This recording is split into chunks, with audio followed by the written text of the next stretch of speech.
Hello, I'm Kelly and welcome to my Flosstube channel, Animal Instinct. It's Sunday the 6th of August 2023 and I'm back with another cross-stitching update today. Thanks so much for spending some time with me. I hope you're all well and are enjoying your stitching. Thank you very much to all of my existing subscribers and welcome if you're new. Today I'm going to share my stitching over the past month, so I guess all of July and a little bit of August. I haven't done as much as usual. In fact, it's been the lowest stitchy month of the year. I've enjoyed what I have worked on, just been a bit busy, so it's taken away my stitching time, sadly. I have one existing project that I've touched. I've got a couple of new starts, and that's all the cross-stitch pieces I've worked on this month. I did attend a class at my local embroiderers guild and that was a lot of fun, so I'll show you what I worked on there, and I have a little update on my Sashiko project that I'm working on. So I hope you enjoy this. I don't expect it's going to take too long today. Let's start with the cross stitch, and before I start with cross stitch, I think it's fair to say that this episode is brought to you by Belushi Stitches. The 3 cross-stitch projects I worked on in July were all ones that Joe from Belushi Stitches is also working on. So you might hear me mention her a few times.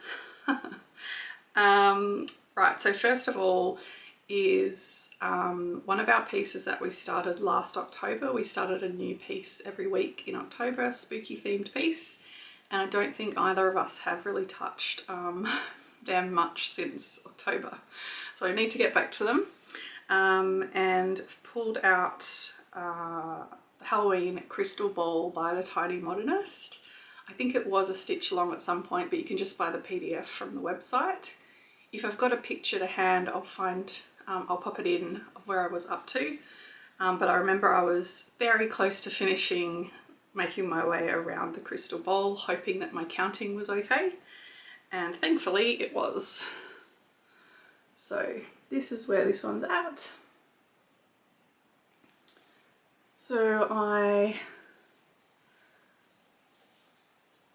only had a few stitches here to finish the ball, and then I came down and I worked on the stand, and I just ran out of DMC 310 there. I couldn't quite finish it. I mean, when I say I ran out, I just really couldn't be bothered getting out of my chair to find some more. It's been one of those months. But I'm really liking how it's turning out. It's on 18 count Ada, and it's Shale by Picture This Plus, and it's a little more purple than what's showing up. It's like a purpley grey. So I just spent a couple of days on that, got about 1,000 stitches into it. So that one's coming along nicely.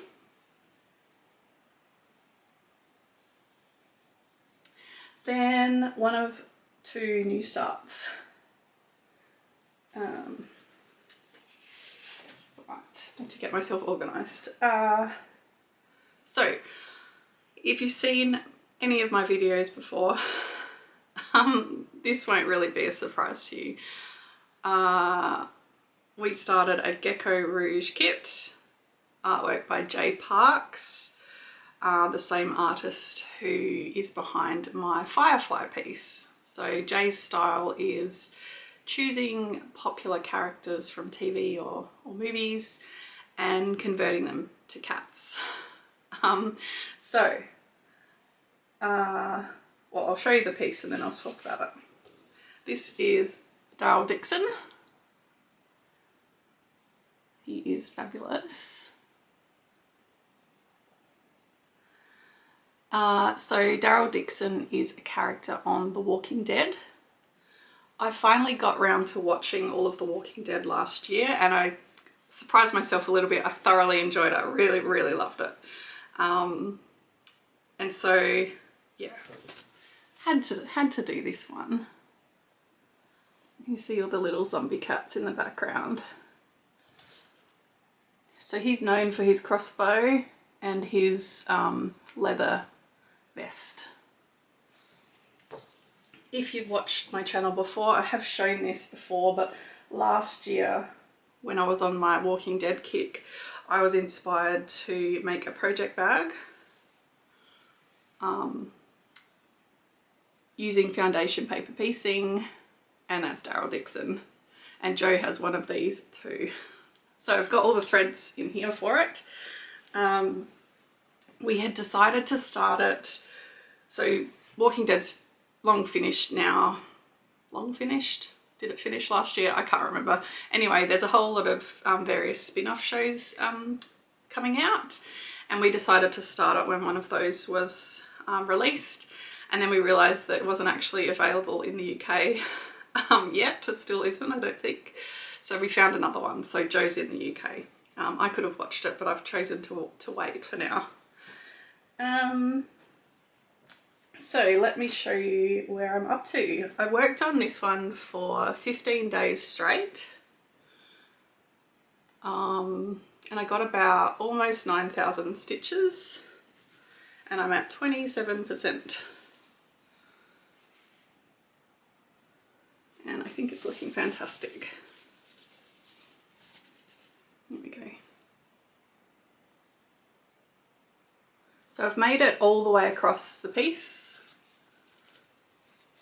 What I did was, oh, it's on 18 count Aida actually, so different for me for full coverage. I have struggled with this count in the past, but I really do like the look, like the full look of the stitches. So I decided to give it another go, and I am making friends with it slowly. So yeah, I started in the first page, top left, but not really strict pages. I was meandering wherever the thread took me. I did have to jump in and do his eye because I was curious. I think it looks really good. And then I decided to carry the background all the way over to the far edge. So that's the far right of the piece. And then I came back and was doing a bit on his face. There is his face. Now I was really interested, because I am doing Firefly and it's so much bigger, I was interested to see the difference in detail. So this whole piece is 32,000 stitches. Firefly's 750,000, but there's 9 cats on that. What I did was I estimated the size of the cats, like without the ear bits poking out. I measured this on Firefly and on Daryl. On Firefly the heads are about 110 by 110 stitches, so that's about 12,000 stitches per head. And Daryl is about 70 by 70, so about 5,000 stitches. So his head is, like, stitch count wise, it's half the stitch count of the Firefly cats, but the detail is absolutely fine. It's beautiful, and it's much more realistic that this would get finished in a decent amount of time compared to Firefly. Don't worry, I still love Firefly, but yeah, really enjoyed working on this. So yes, Daryl Dixon. I don't know how many times I've said Daryl so far this episode. My dad's name's Daryl, but I never call him that. I just call him Dad. So it feels very strange to be saying his name over and over. I'm not sure when I'll come back to this, but this is one where once you start, you don't want to stop. So that is one of the new starts. Joe's a bit further along in the face, so hopefully we'll see an update sometime soon, Joe. I'll have a link to her channel below and encourage you to go and have a look.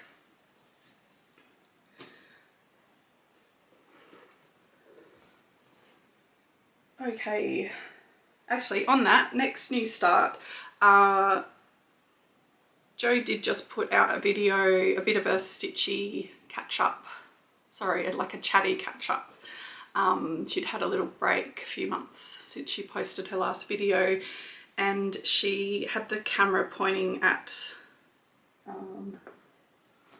guess I can show you, because we're doing the same piece. Had the camera focused on this and she was snipping the loops.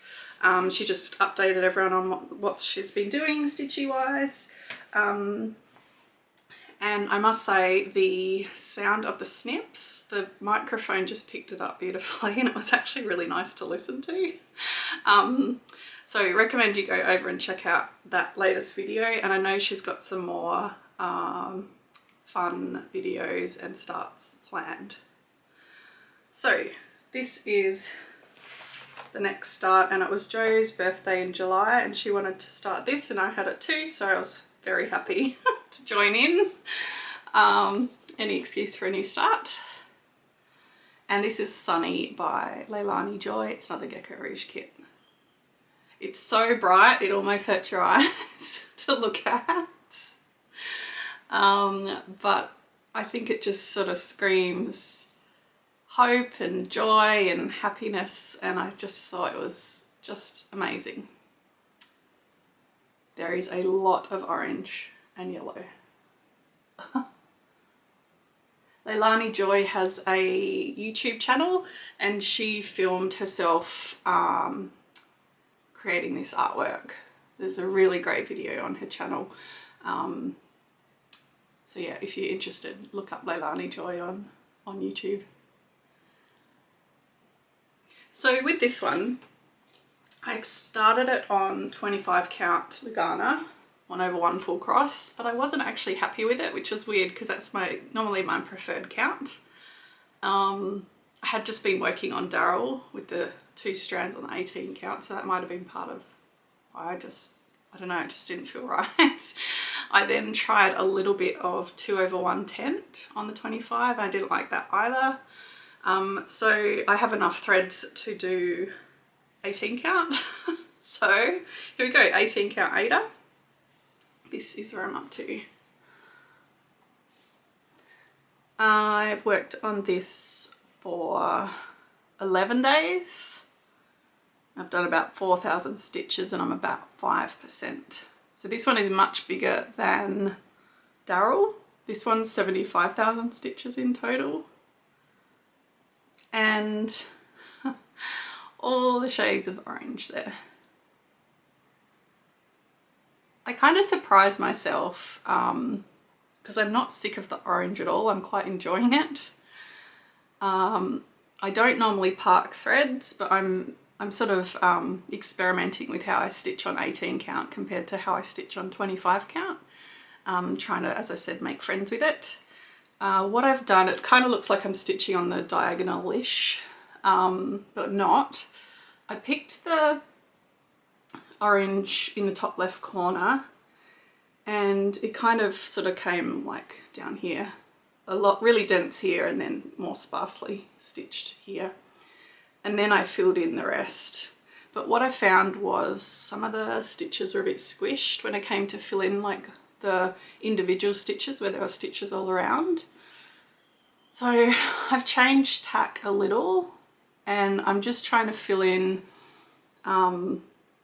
the edge, trying not to have too many gaps. I know there is a little gap there, but I have to come back to that. I think there's 6 stitches there and there's 5 different colours in there. So, but yeah. So like I said, I'm not a parker. I don't really like having the park threads, but I'm just playing around at the moment, which is all part of the fun. The middle of the piece is about here, and it's way down further. It's a portrait. Yeah, a lot of orange. And not sick of it yet, so I'll probably carry on with this for a bit longer, I think. That's why it's still in the Q snap. So that's Sunny. Oh, I had to go away for work for most of a week, and I decided to take that with me. And rather than taking all of the threads, which just were not necessary, I just picked the symbols that were in that top left corner and actually popped them onto some thread drops from Ginger Stitch AU, and I just put stickers on the back so I knew what they were. So that was much more portable than the whole lot. As it turned out, I didn't stitch much while I was away, and I probably could have gotten away with just one colour. Alright, so that was all my cross stitching for the last month, 4 or 5 weeks. So not a huge amount, but lots of fun. Loved what I did work on.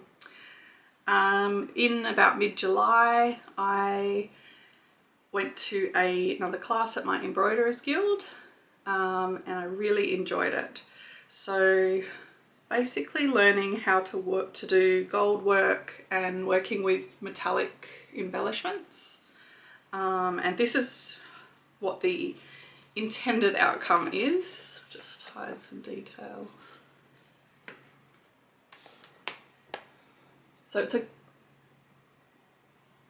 it's a Christmas ornament. Very shiny. It was a really, really well done class. Really organised. We got excellent notes, plus everything, got a little folder. And everything was labelled, for example, like that. So you know exactly what it is and which part it needs to go in. Also came with the threads and the needles, and fabric to back the ornament and the padding and the coastery thing. So it's got everything. It was really good.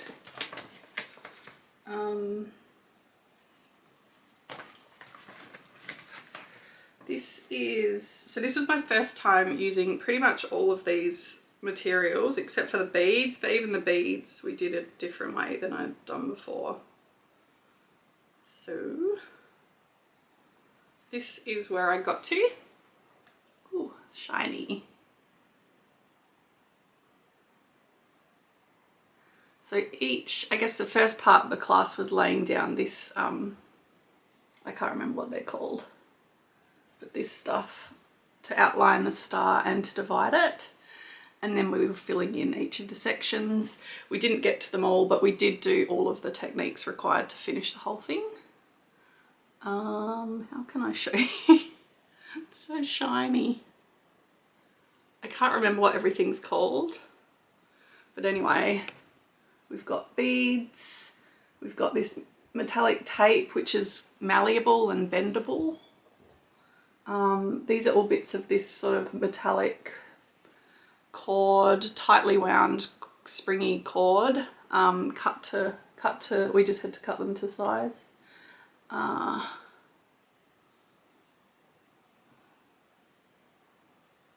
They beads? I can't remember. I think they might be beads, but I'm not sure. I've started on some sequins. This was a cording. This is another thing. I think it's called chipping. So I'd never done any of that before, and yeah, really enjoyed it. So hopefully I can finish this for Christmas. The other thing that we did was, well, she had ornaments in various stages of completion, and she had really good notes too. So I'm confident I hope I can finish it nicely. But what we also did was make some cording ourselves. She provided the threads, but we used one of those quarter little machines. I think, gadgets. I think the one she had was called a Spinster, and Kreinik do one as well. And funnily enough, I'd already ordered one. I didn't know we'd be doing this. I'd ordered one of the Kreinik quarters. It was in the mail. I think it arrived the day after my class, so it was really good to learn how to use it at this class. So that will be sewn around the edge of the ornament, and there'll be a loop as well.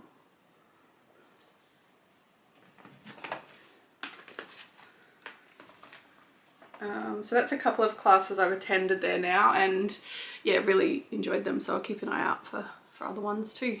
Something a little bit different. Okay, lucky last is my Sashiko stitching. I'm doing this block of the month project that you turn into a quilt.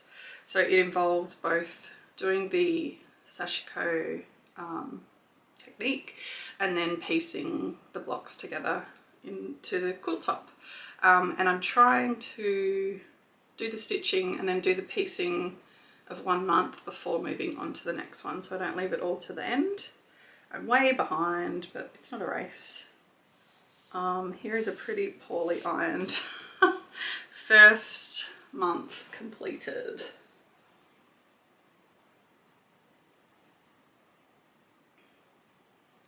So I'm really happy with how it turned out. There's one of the blocks, and then the smaller ones you do little border around them. They supply the fabric. It's really pretty colours. And then that was a big one. So I think that's about halfway across the main bit, plus there'll be borders as well. And then I've started on month 2's blocks, and they were so crumpled that I tried to iron them quickly and I haven't done a very good job. I don't iron very often. I still need to wash the lines out of these. Anyway, that's a little one for the month. And this is the big, well, there's two little ones actually. One big one and 2 little ones this month. That is the big one. So they've come out really nicely. I have one piece of Stitchy Kindness here.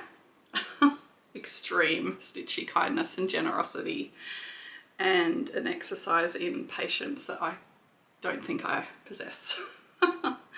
I have a beautifully wound hank of silk. This is Silks For You PR070. It's the black. It's beautiful. And it's very neatly wound. There's only a tiny bit of evidence of what it was like before.